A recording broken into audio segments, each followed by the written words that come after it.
Blog Talk Radio. Good morning, everyone. This is Laurie Smith on Blog Talk Radio. It is 6 o'clock here in the morning, Monday morning, August 23rd. I'm happy to be here. This is One Child Abuse Survivor to Another. We're on for 30 minutes. It's a live internet streaming radio broadcast from blogtalkradio.com, and I've got the chat room open if anybody would like to sit in there. I'm just having some coffee, trying to wake up, and I'm glad to be here and able to do these shows. I'm not a counselor or a therapist. I don't have any certificates in those fields, and I'm just a private citizen who pays to do my own blog talk shows, and that's because I'm a survivor and a survivor of child abuse, and also because I'm the Canada Regional Director for Dreamcatchers for Abused Children. I'm constantly studying and looking for information, and just thought it's just so good to be able to share this with people. The whole issues surrounding child abuse. All we really ever hear about in the news and the media are the headlines, and so the headlines that roll in day after day of children losing their lives at the hands of parents and caregivers, and also if they're not killed, they're in the hospital due to abuse-related injuries, and it's just absolutely horrible, But then that's all we ever hear. We don't hear anything about prevention very much, especially in the mainstream media. We don't hear anything about survivor issues, right? It's just not talked about, and I think for so many people, it's just such an uncomfortable topic, and I think that's one of the reasons. It's the worst thing in the world, to me, as far as I'm concerned. And so, but I thought, I don't mind talking about it, and I think we do need to talk about it if we're ever going to change this thing. If we're ever going to, if people are really going to be able to heal and move forward in their journey, they're going to have to know that there's so many people out there like them, and that, sadly, and that we can get help. There is hope, and for everybody just to keep reaching out, And also, to stop child abuse, we're really going to have to start talking about it, because it's been hidden away for so long. It's been pushed under the carpet and just hidden behind locked doors, and, no one wants to talk about it, and that's the reason why it continues on today. So we really have to get proactive and start talking about it. So that's why I'm doing these shows, and I study child rights and human rights and whatnot. I'm always looking for information, and also for myself as a survivor of child abuse. So that's why I do this morning show, One Child Abuse Survivor to Another. So you have to listen at your own discretion. Topics of abuse are very sensitive, and you have to know how far along in your healing journey that you are when you're listening to my shows, because it could cause you to be uncomfortable, some of the material. And if you're just not very far in your healing journey, you're just starting out, you want to make sure that you're safe enough to listen to this, right? Because sometimes it's better to turn it off and listen when you're feeling more, stronger or feeling better, or have somebody with you to listen to the shows, right? And if you're a young person under the age of 18, I ask that you have permission to listen to my shows. Get someone who's older, an adult, or someone in your family, your parents, or if you have parents who care, which, sadly enough, some of us don't. But, even a coach, a mentor, a teacher, somebody who's older who can listen to the show with you to make sure it's something you should be listening to, right? Because I don't know where the players are now, the Blog Talk players. They could be placed around on all kinds of different websites. I have no idea or control over that. So if you're a young person, get someone to listen to the show with you. And that way they can help you if you have questions and whatnot, right? So important. So we're going to talk today. I really wanted to look at toxic shame. This is all a few pages of a website from John Bradshaw. But today I'm looking at this healing shame, the hiding places of toxic shame, just because it sort of talks a lot about what is this whole toxic shame. And it's actually from a website called hopeforsurvivors.com, www.hope, H-O-P-E, for, the number 4, survivors.com, /shame hiding places.html. And I'll just read right from the page. You can pull that up yourself and go along with me here. It says, according to John Bradshaw, toxic shame results from the unexpected exposure of vulnerable aspects of a child's self. And this exposure takes place before the child has any ego boundaries to protect himself. And the early shaming events happen in the context where the child has no ability to choose. And the felt experience of shame is the feeling of being exposed and seen when one is not ready to be seen. Toxic shame often manifests itself in the form of dreams in which a person appears naked or in their underwear in inappropriate places. These dreams can also involve being unprepared, as in being in front of a large group and being unable to deliver a speech, or being in a classroom and not having studied for an exam, and etc. In addition to dreams, toxic shame takes shelter in our primary ego defenses. Sigmund Freud was the first to define an automatic process used for self-preservation, which is activated in the face of severe threat. Freud called this process the primary ego defense. It's all interesting to me because it's all new to me. Defense mechanisms, primary ego defenses, denial and fantasy bonding. He goes on to talk about all of this stuff here. There's also repression, disassociation, displacement, depersonalization, identification, conversion, and it's quite interesting to take a look at how this toxic shame sort of develops and what people do because of it, the primary ego defenses. So denial and fantasy bonding is the first one. So denial is the primary ego defense. It is common for anyone faced with any form of threat or shock, for instance, rape, death of a loved one, abuse, assault, etc., to at first deny their true feelings about what's going on or the real impact it has on their life. So isn't that quite interesting? Especially for us, anyone who's survived any kind of abuse or assault. Most people will have experienced the death of a loved one. I mean, that's life. People pass on, and we can't stay here on this earth. And I know I've experienced a lot of death of a lot of loved ones in my life, and that's something that is very shocking and very traumatic, right? Excuse me. Rape is another one. So it's first to deny their true feelings about what's going on or the real impact it has on their life. So that's the denial and fantasy bonding. Robert Firestone has researched further and elaborated on Freud's original ego defense of denial and calls this fundamental defense the fantasy bond. The fantasy bond is an illusion of closeness the victim creates with their shaming abuser. Bradshaw and Firestone believe that the more a child is violated, the more she or he creates the fantasy bond. In a world of unpredictable abuse, a child's sense of worth is diminished and shame is induced. And finally, an abused person feels they have no choices and they cling to their abuser. And once this denying fantasy bond is set up, it functions automatically and unconsciously. And years later, when reality is no longer life-threatening, the fantasy bond remains. So isn't that interesting? I really think that's interesting because I know I have there's siblings in my family who are like that.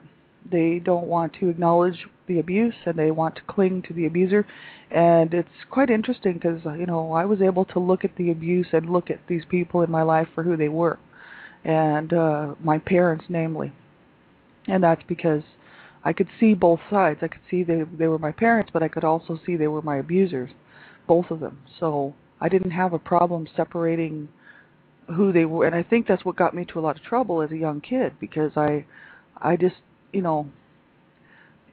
I would quite often speak out against what was happening, you know what I mean, in the home and to myself, and of course it would get me in a lot of trouble as a young person, right, because my parents were my abusers and they didn't want to hear what I had to say, right.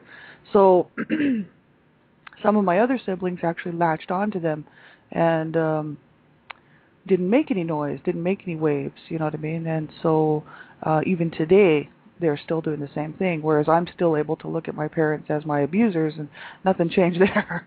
You know what I mean? So it is very interesting to look at this stuff, especially when you have siblings involved, because it does allow you to see the difference between people even within our own families and how people handle things. It depends on, I guess, what age people were and what place they were in the family. Like, it's quite interesting. So these articles actually go on to talk about this, and this is what we'll be sort of looking at all week. Repression is the next one. John Bradshaw says that any intolerable event is signaled by strong emotions. Emotions are a form of energy in motion, and they signal us of a loss, a threat, or a situation. Sadness is about losing something we cherish. Anger and fear signal us of an actual or impending threats to our well-being. Joy signals that we are fulfilled and satisfied. Whenever a child is shamed through some form of abandonment, remember abuse equals abandonment, because when a child is abused, there is no one there for them. So I find that interesting. I've never really heard that before until I saw this John Bradshaw's websites, because abandonment to me meant physical abandonment, where the parent would abandon the child physically, either by leaving the child someplace or, putting the child into foster care or something like this, right? I never thought of it as being, of child abuse as being abandonment, because there's no one there for the child, so it's abandonment. That's quite interesting. It says feelings of anger, hurt, sadness arise. Since shame-based parents are shame-bound in all their emotions, they cannot tolerate their children's emotions. Therefore, they shame their children's emotions. And repression is the way children numb out so they don't feel their emotions. So that's quite interesting, the whole repression thing. Disassociation. Bradshaw believes that disassociation is the ego defense that accompanies the most violent forms of shaming, sexual and physical violence. The trauma is so great and the fear is so terrifying that one needs instant relief. Disassociation is a form of instant numbing. There is more than one ego defense involved in disassociation. The mechanics of disassociation involve denial of what's happening or what happened in the past, and may also involve a form of regression. It most certainly involves a distracting form of imagination. And it says here, an incest victim simply goes away during the experience of violation. And, quote unquote, I know that I did this because there are large blocks of time that I cannot remember to this day. This is what's written here. The pain of my abuse and torture was too horrific for me to bear, so I went away. The conscious memories are often irretrievable. Abuse survivors often report a sense of leaving their body during the unbearable pain and subsequent humiliating shame. It says here, I want to reassure everyone here, disassociation is one of the reasons we get so frustrated during our recovery process. Our memories were numbed, blocked during some of our abuse, but our feelings about it remained buried deep inside us. Sometimes years, decades later, these feelings can come out, and we might not know why, at least not at first. And we often feel like we are crazy because we don't understand the intense feelings that appear to have no cause. But trust me, the cause is real. And what's happened is that the connection between the abuse, the trauma, the violence, and the normal response to that violence has been severed. And we think the shame is about us instead of what happened to us. It says here in big red letters that this shame is not ours. The real justified shame belongs to our abuser, perpetrator. Let's learn how to give it back. I like that because it's so true. The shame is not ours. It doesn't belong to us. It belongs to the people who shamefully abused us, and that's their shame, not ours. And, they do go on in these articles here to talk about healthy shame. So there's a little bit of shame. If it's healthy is okay, but this toxic shame stuff, it's not ours. If it was put on us because of abuse or assault or just anything like that, then it just doesn't belong to us. It wasn't our shame in the first place. And we have to give it back to those who it does belong to, who should be really ashamed of themselves. You know what I mean? But this is very sad, and I don't think I ever disassociated, but I might have, and because I do have some repressed memories, and I do talk a little bit about that. I'm still working on that, and that's just the thing. These feelings are there. I've talked to too many survivors who have been through this, and especially to do with child sexual abuse, and they know they disassociated at the time, so just to survive, right? And so then the memories, they don't have these clear memories, and that's what happened to me. I just don't have these clear memories. I only have a few clear sort of small memories, very quick, memories, and they're pretty, they're pretty strong memories, But the thing is I can't see the face, and I've blocked out the face, and very bizarre, what I mean? Because I must have, as a child, known who it was, and because it was so shocking and so traumatic, I didn't want to remember the face who did this to me. So, because it was a family member, right? So, I have blocked out who it was, but I remember some of the stuff that was actually happening, and I remember biting this person's ear or nose or something, right? And I remember this beginning piece of this one episode, but I seriously think it went on more than once, and I think there was quite a few episodes, and I think I just blocked them out, and I don't know, disassociated, I guess. It's very, very strange. I haven't done any work in that, and I haven't had any professional counseling or therapy for that, so, someday I'd like to do that, and actually go and get some help with that, because I'd like to close the chapter on that one and close the book on it, and allow myself to heal, but because I've repressed it, it's still in there, and I would like to come to terms with it, and who did it, because I know it happened, and it's unfortunate. So, these things happen, and it's really, really sad, and of course it's not our fault. The shame doesn't belong to us. That shame doesn't belong to me because a family member decided to molest me. That was not my fault, and it's a good thing I realized this. I'm so glad that I have the ability to recognize that this stuff was not my fault. The same with the physical abuse I endured from my parents, and the verbal abuse, right? Emotional abuse. I certainly didn't deserve that. No child does. Can't imagine any child deserving to be treated like that. And I thought I was a good kid, you know what I mean? And I never went around thinking, oh, I'm just so bad, What I used to do was I had a lot of self-loathing as far as my body went. I just hated my body, and it's because I had been sexually molested, as well as told by my parents that I was evil and I was just from the devil. And hearing this as a young girl, right, you start to feel I started to feel evil, and I started to feel what my parents were telling me was true, right, that I was just ugly and evil. But I knew that because of my behavior, I thought I was a good kid, because I was always trying to stay out of trouble, and I used to bring my mom flowers and, say nice things to my mom and stuff like that. And I thought that I was doing the right thing, and, that I didn't deserve to be treated that way. So I've always been able to, separate the fact that my parents' abuse was not my fault. You know what I mean? But I know some people, have a hard time with that, and they think it is their fault, and they think, oh, what my parents or my abusers have said must be true, and what they did was my fault, and, and that's horrible, because no child deserves to be treated like this, and that's exactly why I do what I'm doing, to fight to stop child abuse, because no child deserves to be treated like that. I don't care. There's no excuse for it. There's no excuse for abuse, right? So we have to put it where it belongs, right? Displacement, it says, displacement is associated and closely related to disassociation. It usually occurs while we are asleep, dreaming, or having lucid dreams. It says, before I retrieved detailed memories of incest, torture, and other types of abuse at the hands of my father, I would often have recurring nightmares of dark, shadowy monsters standing in the doorway of my bedroom or hovering over my bed. This is called displacement. Until I progressed in therapy and could admit to myself what had truly happened, my father appeared as a shadowy, faceless monster in my dreams. See, that's interesting, this person who writes this, and that's just that's just a thing. You know what I mean? It's no wonder that children do this, and then as adults we have to try to make sense of it, right? It says depersonalization is the next one. Depersonalization is closely related to displacement.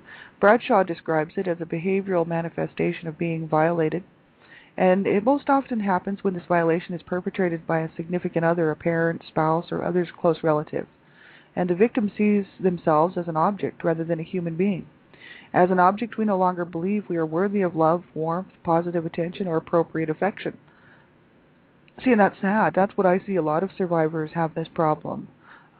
Just talking to a lot of people that I've known and met over the last while, that they don't feel they're worthy of any good stuff, of any love or any kindness or any good stuff, right? And that's sad, because that's not true at all. And we have to, as survivors, we have to learn to change what was put on us. We have to learn to undo some of the damage, right? And I mean, I talk a little bit about that before on some of my shows, and I started to about 3.5 years ago is when I made the decision to fight to live and to fight to have a good life, And I started to say things in the mirror to myself. I'd look in the mirror and stuff, especially before I was going to work and I was just getting ready for work or whatever, and I'd be like, you do count, you do matter, you do love yourself, I love myself. And I'd have to sit there and go through this, in the morning or whatever. And then later, at night or sometime, I'd go through it all again. I do love myself. I am worth it.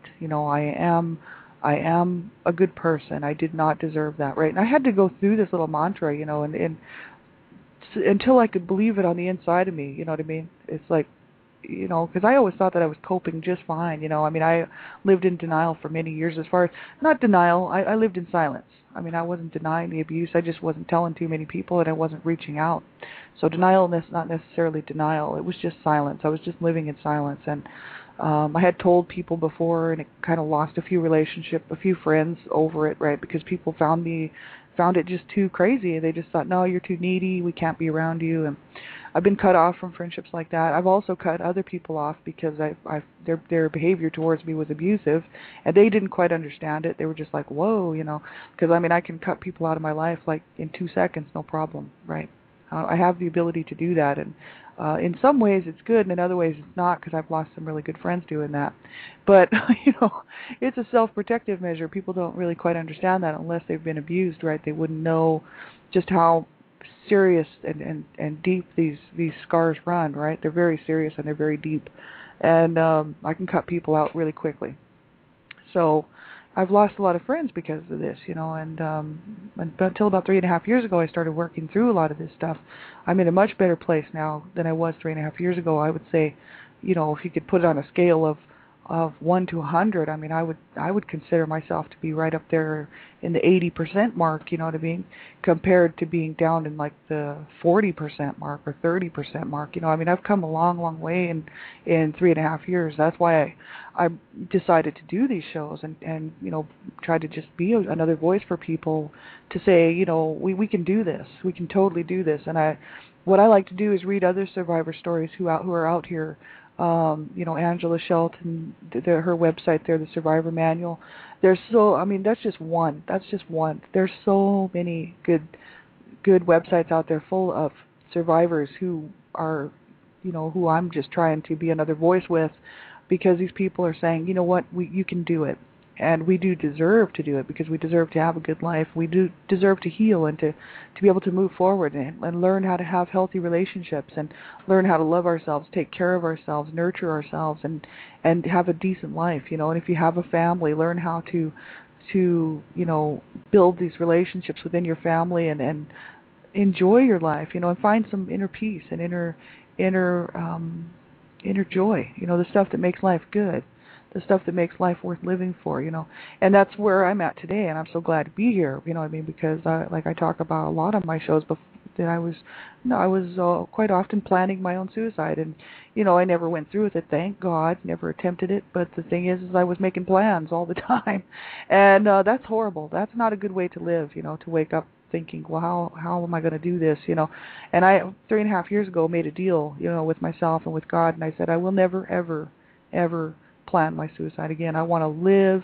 That was the first time I actually realized that I wanted, as an older adult at the age of 41, that I wanted to live. And I said, this is crazy. What am I doing? I want to live. I've been so dead my whole life.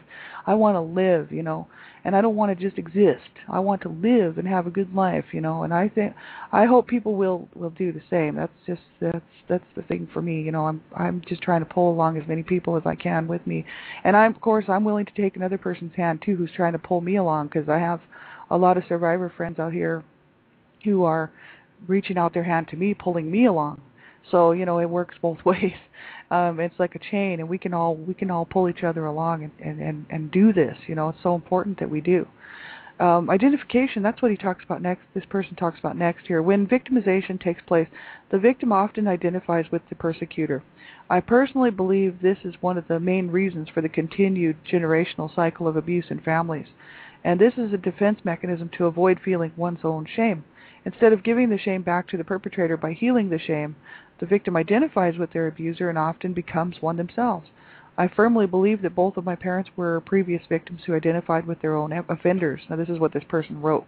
And I think, there's something to that. I wouldn't doubt that. My mom was abused as well as my dad. They both grew up in abusive homes. And instead of stopping the cycle, they perpetuated it together as a married couple and then passed it on to us, right? So, and there are people in my family who continued the cycle on too. Not as bad as my parents did, but they were still quite abusive. And even today, there's, like I talk about a lot, there's only 2 of my siblings left on this planet, and they both do not like what I'm doing because it brings attention to the family, and they just think that should all just be swept under the carpet and hidden away. And they don't realize that this will never change if we don't start talking about it. They don't realize that no child should ever be abused. I think they think it's okay to go ahead and kill a child because they're not speaking up against it. They're not saying this is wrong. If we don't stand up against what we believe is wrong, then we're basically saying, oh, it's okay. You know what I mean? So if we condone abuse, then we're just saying, oh, sure, it's okay to kill your children or sexually use them or beat on them and kill them, torture them, whatever. I mean, to me, that's just sick. You know, I mean, I have to voice my opinion in this because it makes me mad. And even if I was not abused as a child, I think I would still be the same way because that is so incredibly sick and wrong. And there's people out here who think it's okay. You know, and that makes me really angry because it's like, okay, what's the matter with you? So you know why? Because there's nothing wrong with me. There's something wrong with you for thinking like that, right?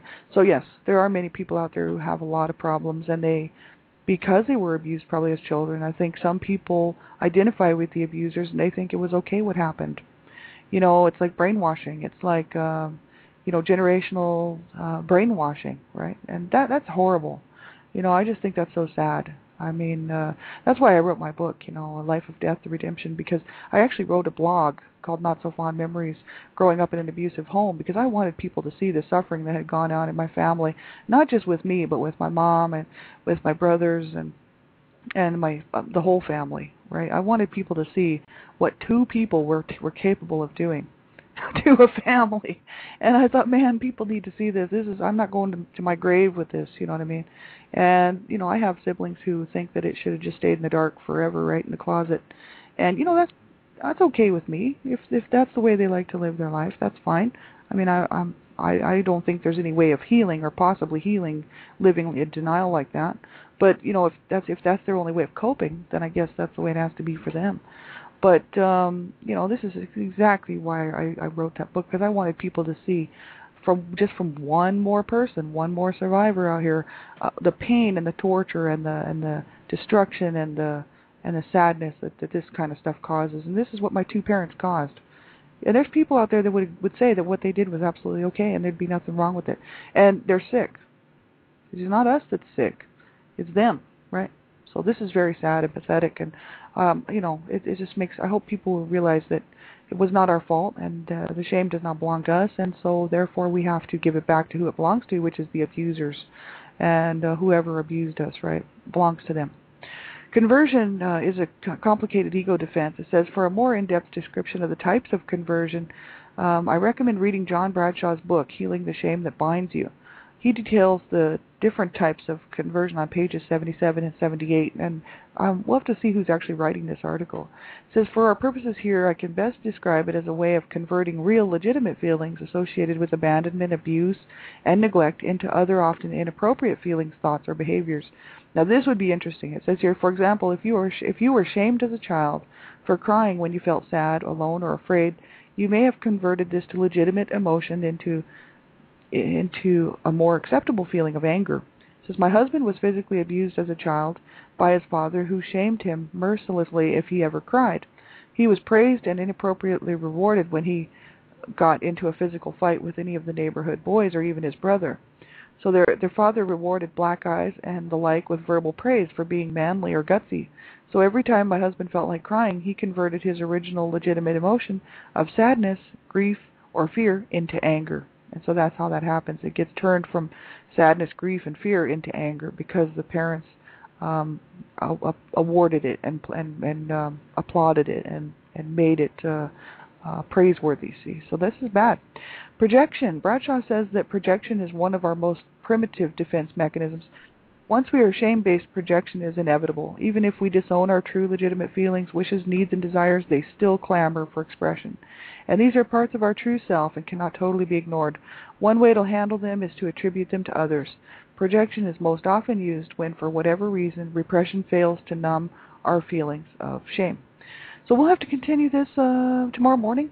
And, have a great day, everybody. Thanks very much for tuning in. I appreciate everyone who's listening. And if I can get any information for you or resources or whatever, let me know. And send me a message here on Blog Talk Radio or on Facebook, whatnot.